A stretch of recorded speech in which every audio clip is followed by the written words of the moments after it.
నమస్తే. ప్రస్తుతం మనము జూబ్లీహిల్స్ ఉప ఎన్నికల్లో భాగంగా ఎర్రగడ్డ డివిజన్లో ఉన్నాము. ప్రస్తుతం మనతో పాటు ప్రభుత్వ విప్పు ఆది శ్రీనివాస్ గారు మాట్లాడే ప్రయత్నం చేద్దాం. కేవలం 3-4 రోజుల సమయమే ఉన్నది. ఈ సమయంలో ప్రతిపక్షాలు, అధికార పార్టీ, విపక్షాలన్నీ కూడా ప్రజల్లోకి వెళ్ళే ప్రయత్నం చేస్తూ ఉన్నాయి. డోర్ టు డోర్ వెళ్తూ ఉన్నాయి. ఎట్టి పరిస్థితుల్లో ఈసారి జూబ్లీహిల్స్ సీటును పోగొట్టుకోవద్దు, ఖచ్చితంగా ఇక్కడ జెండా ఎగరవేయాల్సింది అనేటువంటి బలమైనటువంటి సంకల్పంతో తిరుగుతూ ఉన్నాయి. మాట్లాడే ప్రయత్నం చేద్దాం. సిరన్న గత కొన్ని రోజుల నుంచి తిరుగుతూ ఉన్నారు. ప్రజల నుంచి ఎటువంటి స్పందన వస్తూ ఉంది, ఏమంటున్నారు? చక్కటి స్పందన కనిపిస్తూ ఉంది. డోర్ టు డోర్ తిరిగినప్పుడు ఈ ప్రభుత్వానికి ఆశీర్వాదం ఇస్తామని చెప్పినమాట వారి నోటి నుంచి వస్తూ ఉంది. ఇక్కడ 71, 72, 73, 74, 75, 311, 12, 13లో బాధ్యతగా తీసుకున్నటువంటి ప్రాంతంలో చాలామందికి ఈ ప్రభుత్వం ద్వారా సంక్షేమం అందుతుందని చెప్పని వారి నోటి నుంచి చెప్తున్న సందర్భంలో ఇక్కడ మీరు చూస్తున్న పక్కన బిల్డింగ్ చూపిస్తే ఆనాడు పీజీఆర్ గారు హయాంలో రాజశేఖర్ ముఖ్యమంత్రి ఉన్నప్పుడు మాకు ఇండ్లు ఇచ్చిర్రు, పేదలకు గుర్తించారు, ఈ బస్తీలను బాగు చేసారు. మళ్ళీ ఈరోజు మాకు రేషన్ కార్డులు వచ్చినాయి, సన్నబియ్యం ఇస్తున్నారు, 200 యూనిట్లు కరెంటు కార్చుకున్నారు. ఉచితంగా కరెంటు బిల్ మేము కడతలేము కాబట్టి 500కే సిలిండర్ వచ్చే కార్యక్రమం. ఆడతలు ఆర్టీసీ బస్సు ఎక్కి ప్రయాణం చేస్తున్నాం. ఈ కార్మిక రంగానికి సంబంధించిన వాళ్ళు ఎక్కువ ఉన్నారు. ఇక్కడ అసంఘటిత కార్మికుల సంఖ్య ఈ ప్రాంతంలో ఎక్కువ ఉంది. వాళ్ళందరూ కూడా ప్రతినిత్యం ప్రయాణం చేసేటువంటిది కూడా ఉచితంగా జరుగుతుందనేటువంటి అంశాన్ని చెప్తూ మేము మా ఆశీర్వాదాన్ని, మా అండదండలు తప్పనిసరిగా నవీన్ యాదవ్ గారికి, యువకుడు, విద్యావంతుడు, ఆయనకే అందజేస్తాం. రేవంత్ రెడ్డి గారు సర్కారు సంబంధించిన సంక్షేమ పనులు అందుతున్నాయి కాబట్టి వారికి ఓటు వేసుకొని మీరు రుణం తీసుకుంటాం అనే మాట కూడా కనిపిస్తుంది సందర్భంలో.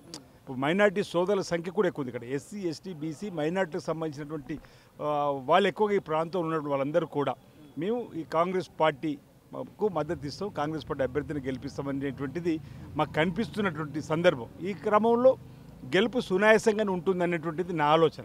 ఇంకొక అంశం కూడా మాకు కనిపిస్తూ ఉంది. మరో 3 సంవత్సరాలు ఈ రాష్ట్రంలో ముఖ్యమంత్రి రేవంత్ రెడ్డి గారి నాయకత్వంలో, తర్వాత 5 సంవత్సరాలు కూడా ఇదే ప్రభుత్వం అవకాశాలు కనిపిస్తున్నాయి కాబట్టి మేము వెంట ఉంటాం.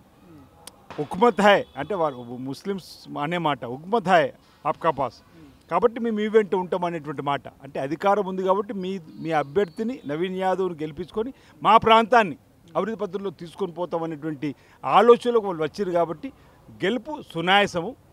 ఇది ఇప్పటికే కంటోన్మెంట్లో కూడా గెలిచినాం. సహజంగా మీరు ఏ ఉప ఎన్నిక జరిగినా, స్థానిక సంస్థల ఎన్నిక జరిగినా ప్రభుత్వానికి అనుకూలంగా ప్రజలు తీర్పిస్తారు. ఓటర్లు అటువైపు మళ్ళడానికి అవకాశాలు గతంలో చూసినాం. ఇప్పుడు కంటోన్మెంట్లు కూడా గెలిచిన నగరంలో కంటోన్మెంట్ కూడా సెంటర్ ఆఫ్ ద అట్రాక్షన్గా అయింది. కేటీఆర్ సవాల్ కూడా విసిరిండు. 4,000 కోట్ల రూపాయల నిధులు మంజూరు చేసినామని ముఖ్యమంత్రి చెప్తా ఉన్నాడు. నిజంగా మంజూరు చేసినట్టు కనుక నిరూపిస్తే నేను రాజీనామా చేస్తానని ఓ టీవీ ఇంటర్వ్యూలో చెప్పిండు. సో ఏం చెప్తారు? మీరేమో 6,000 కోట్లు పెట్టినామని చెప్తా ఉన్నారు. ఇప్పుడు కేటీఆర్ మాటలు నీటి మూటలు, ప్రెస్టేషన్లో మాట్లాడే మాటలు, రెచ్చగొట్టేటువంటి మాట్లాడే మాటలు, అసలు ఆయన మాట్లాడితే ఎవరు వింటున్నారు అని. కేటీఆర్ ఎందుకు ఓటేయాలి బీఆర్ఎస్కు, ఎందుకు వేయాలి బీజేపీకి? ఇది ఓటరు మాషేనికి వస్తున్నటువంటి సంశయం. అదే కాంగ్రెస్కి వేస్తే మా ప్రాంతం అభివృద్ధి జరుగుతుందని చెప్పని. కంటోన్మెంట్ జరుగుతుంది కదా అభివృద్ధి. మీ హయాంలో కంటోన్మెంట్కు నుంచి కరీంనగర్ ప్రాంతానికి, వేమనాడ ప్రాంతానికి, అక్కడ ఉమ్మడి జిల్లాకు సిద్దిపేటకు పోయేటువంటి రోడ్డు వెడల్పు చేసేటువంటి క్రమంలో ఫ్లైఓవర్స్ వేద్దామని చెప్పంటే కనీసం అనుమతులు తీసుకురాలేరు వాళ్ళు. ఇప్పుడు కేంద్ర ప్రభుత్వం దగ్గరికి వెళ్ళి రేవంత్ రెడ్డి గారు తీసుకొచ్చినటువంటి అనుమతులు కూడా కంటోన్మెంట్ ప్రజలు గమనిస్తున్నారు. అక్కడ ఏం జరిగింది, ఏం జరగబోతుంది, అభివృద్ధికి సంబంధించిన నిధులు. ఇప్పుడు ఈయన అడిగిన వెంటనే శ్వేతపత్రం ఈయనకి ఇవ్వాల్సిన అవసరం ఉందని నేను అనుకోవడం లేదు. ఈరోజు మేము ఇప్పుడు హైదరాబాద్కి ఏం చేసిండు అంటాడు.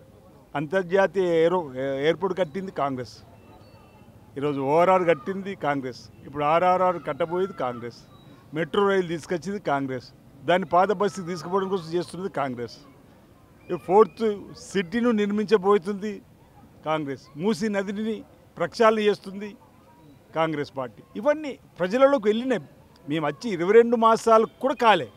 అంటే ఆయన ప్రెస్టేషన్లు ఉండేటువంటి మాటలుగానే చూడాలి తప్ప భావోద్వేగానికి ఇది సందర్భం కాదు. ప్రతిదీ భావోద్వేగంతో గెలవాలని చెప్పి కోరుకోవడం ఆయన మూర్ఖత్వం. ఇప్పుడు సందర్భం వచ్చినప్పుడు సెంటిమెంట్ రంగరించాలని చెప్పని చూసేటువంటి కార్యక్రమం.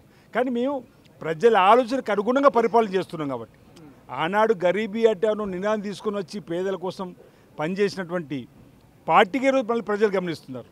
ఈరోజు మీరు ఒక విషయాన్ని గమనించండి. 68 సంవత్సరాలు కాంగ్రెస్ పార్టీ ఏం చేసిందని. 68 సంవత్సరాలు పరిపాలించినటువంటి రాష్ట్రంలో సుమారు 20 నుంచి 22 మంది ముఖ్యమంత్రులు పరిపాలించారు అనుకుంటా.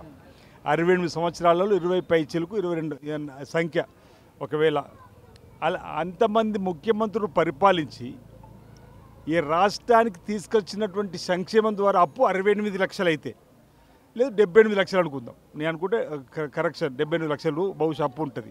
ఎన్నేళ్ళు 68 ఏళ్ళలో 78 లక్షల కోట్ల అప్పు, సంవత్సరానికి 6,000 అసలు వడ్డీ కట్టుకోమని తెలంగాణ ఇస్తే ఒకే ఒక ముఖ్యమంత్రి 9 సంవత్సరాలు 8 లక్షల కోట్ల అప్పు తీసుకొని పోయిండు. అంటే మా పరిపాలన గొప్పగా సాగిందా, ఆయన పరిపాలన గొప్పగా సాగిందా? ఇప్పుడు అప్పుల కుప్ప రాష్ట్రంగా మార్చింది న్యాయంలో కదా. ఈరోజు నెలకు 6,000 అసలు వడ్డీ కడుతున్నాం. ఆనాడు సంవత్సరానికి 6,000 వడ్డీ కట్టేది. 68 సంవత్సరాలు కాంగ్రెస్ పార్టీ పరిపాలనలో 20 మంది పైచీలకు ముఖ్యమంత్రులు పరిపాలించి ఈ రాష్ట్రాన్ని అన్ని రంగాల అభివృద్ధి పథంలో తీసుకుని పోతూ సంక్షేమాన్ని అందిస్తూ ఈరోజు నీ ఒక కల్వకుట్ల కుటుంబం అవినీతి అక్రమాలకు తెరలేపి 8 లక్షల కోట్ల అప్పు తీసుకుపోయి రాష్ట్రాన్ని అప్పుల కుప్ప రాష్ట్రంగా మార్చి ఆ విషయాన్ని కూడా ప్రజలకు అర్థమైంది. ఇంత మీరు ఇంత చేస్తే మరి కర్రు కాల్చి వాత పెట్టండి జూబ్లీహిల్స్ ప్రజలారా, కాంగ్రెస్ పార్టీ ఇచ్చిన హామీల్ని నెరవేర్చలేదని ప్రజలకు చెప్తా ఉన్నారు. ఇది వాస్తవమేనా? ఇప్పుడు ఇప్పటికే కర్రు కాల్చి వాతలు పెట్టినరు. 2023 డిసెంబర్లో ఫామ్ హౌస్కే పరిమితం అయిపోయిన వాళ్ళ తండ్రి. ఈయన ఎన్నికలప్పుడే బయటకు వస్తుంటే లేదంటే అప్పుడప్పుడు ఎక్స్ వేదికగా ట్విట్టర్లో కనిపిస్తాడు తప్ప. రెండోసారి కూడా కర్రు కాల్చి వాతలు పెడితే మామూలు కాదు, 0-0-0 లోక్సభలో కంటోన్మెంట్ చూసినారు. ఇప్పుడు కర్రు కాల్చి వాతలు పెట్టింది ప్రజలు బీఆర్ఎస్కా? ఆయన ఆయన ఆయన వెనుక చూసుకుంటాడు. ఇప్పుడు కూడా తప్పనిసరిగా ఆయన అనుకున్నటువంటి ఆ కర్రు కాల్చి వాత పెడతారు ప్రజలు. జూబ్లీహిల్స్ ప్రజలు విజ్ఞులు, తప్పనిసరిగా కాంగ్రెస్ పార్టీ అభ్యర్థిని గెలిపిస్తారు. రౌడీ రాజ్యం నడుస్తున్నది, రౌడీ అభ్యర్థిని బరిలోకి దించింది. సో రౌడీల సర్కార్ వస్తుంది ఇక్కడ ఒకవేళ కాంగ్రెస్ గెలిస్తే అనేది జూబ్లీహిల్స్ ప్రజల్లోకి తీసుకువెళ్తా ఉన్నాడు. నిజంగా రౌడీ సర్కార్ వస్తుంది ఇక్కడ? ఇప్పుడు అదే వాళ్ళ కుటుంబం బీఆర్ఎస్ పార్టీ ఉన్నప్పుడు మంచోళ్ళు, బీఆర్ఎస్ పార్టీ విధానాలను కుటుంబ పరిపాలన వ్యతిరేకించి బయటకు వస్తే ఏ మాటలు ఉంటున్నవి? శ్రీశైలం గారికి వాళ్ళ ఫాదర్కి మీరు కార్పొరేటర్కి అవకాశం ఇవ్వలేరా? మీ పార్టీలో ఉన్నప్పుడు మంచోళ్ళు అయితే మీ పార్టీలకే బయటకు రాగానే ఏదో భారతీయ జనతా పార్టీ కూడా వాళ్ళ పార్టీలో ఉన్న వాళ్ళందరూ పునీతులు, ప్రశ్నించే వాళ్ళందరికీ సిబిఐ ఈడీ అవుతుంది. మళ్ళీ వాళ్ళు వచ్చి బీజేపీలు చేరగానే వాషింగ్ పౌడర్ నిర్మాల తలతలలాడే లాగా నాయకులు తయారైనట్టుగా వాళ్ళ దగ్గర ఉన్నప్పుడు మంచోళ్ళు, మా దగ్గరకు వచ్చినప్పుడు చెడ్లు అని చెప్పని ప్రచారం చేయడం ప్రజలు గమనిస్తున్నారు. అరే నవీన్ యొక్క స్పీచ్ వింటుంటే, ఆయన మాట తీరు చూస్తుంటే పేద ప్రజలు మా కుటుంబంలో వ్యక్తి కొడుకు మాట్లాడుతున్నాయని చెప్పిన భావనతో హక్కు నేర్చుకోవాలని చెప్పి అనుకుంటున్నారు. అంటే వీళ్ళు ఒక ముద్ర వేసినంత మాత్రం ప్రజలు స్వాగతిస్తారని చెప్పి అనుకోవడం వాళ్ళ మూర్ఖత్వం ఉంటున్నా. ఆయన విద్యావంతుడు, అనేక సామాజిక స్పృహ ఉన్నవాడు, సామాజిక సేవలు చేసినవాడు, అనేక బస్తీలలో తిరిగి పేద ప్రజల అభిమానం చూరగొన్నవాడు, యువత అభిమానం చూరగొన్నవాడు. ఇప్పుడు ఒక యువకుడు, ఒక బీసీ బిడ్డ ఎదుగుతుంటే ఎందుకు ఓర్వలేకపోతున్నావు కేటీఆర్ అంటున్నా. ఎందుకు ఈ అపవాదులు, ఎందుకు ఈ మూర్ఖత్వ మాటలు అంటున్నా. ఈరోజు మేము గంజాయి రహిత రాష్ట్రంగా మార్చాలనుకుంటున్నాం, డ్రగ్స్ రహిత రాష్ట్రంగా మార్చాలనుకుంటున్నాం. నీ సహకారం అందుతుందా? నీ బావమరిది దీపావళి పటాకులు కాల్చాలని చెప్పంటే నీ దగ్గరే డ్రగ్స్ దొరికిన వేళ. ఈరోజు మీరు డ్రగ్స్ రహిత రాష్ట్రంగా మార్చే ప్రయత్నం చేస్తుంటే, గంజాయి రహిత రాష్ట్రంగా మార్చే ప్రయత్నం చేస్తుంటే మీరే అడ్డగిస్తారు. ఈరోజు ఎక్కడ కనిపిస్తుంది చూడండి, ఇక్కడ ఈ ప్రభుత్వం వచ్చిన తర్వాత ఎక్కడైనా ఒక నాయకుడు పొరపాటుగా ప్రజలను ఇబ్బంది పెట్టినట్టుందా? మీ ఆయాంలో ఎన్ని ఇబ్బందులు పడ్డారు ప్రజలు. ఈరోజు మీ కుటుంబం లబ్ధి పడ్డది తప్ప. ఈరోజు 65,000 పైన ఉద్యోగాలు ఇచ్చినాం. రైతులు రుణమాఫీ చేసిన 25 లక్షలు, 25,000 కుటుంబాలకు 20,650 కోట్లు. దేశంలో చరిత్ర అంటున్నా. మీ ఆయంలో ₹1,00,000 రుణమాఫీ అని పావులు ఇచ్చినాం. చరిత్ర నీదైతే. మేము 1 టోకెన్ 2 లక్షల రుణమాఫీ చేసినాం.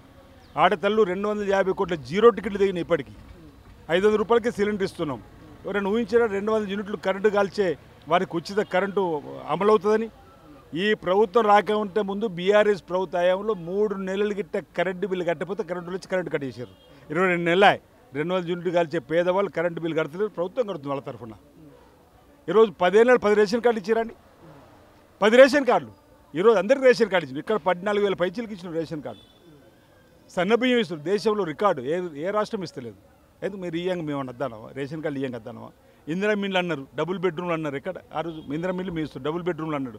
నేను ఒక సవాల్ విసిరిన ఎన్నికలప్పుడు, మా బొజ్జు కూడా విసిరుంటాడు. డబుల్ బెడ్రూమ్ లేని ఊరు మేము చూపిస్తాం, మీరు ఓటాడుకుంటుండండి. అదే ఇందిరమ్మ ఇల్లు లేని ఊరు మీరు చూపించండి, మేము ఓటాడుకుంటుంటాం అన్నాం.